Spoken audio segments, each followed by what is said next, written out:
Gusto mo bang sumunod kay Jesus? Magandang pakinggan, di ba? Pero ang totoo, hindi siya madali. Sabi mismo ni Jesus sa Luke 9:23, kung sino man ang nais sumunod sa akin, ay pasanin niya ang kanyang krus araw-araw at sumunod sa akin. Hindi niya sinabing, kung gusto mo ng blessing, sundan mo ako. Ang sabi niya, pasanin mo ang krus. Ibig sabihin, handa kang isuko ang sarili mong kagustuhan at pumili ng pagsunod kahit masakit, kahit may sakripisyo.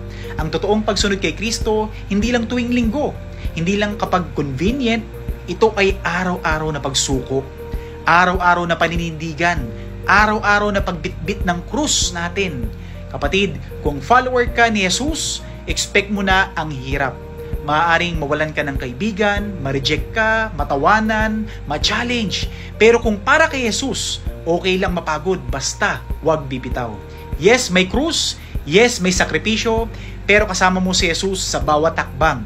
At sa dulo, makikita mong lahat ng hirap sa pagsunod, hindi masasayang. Bakit? Dahil siya mismo ang gantimpala.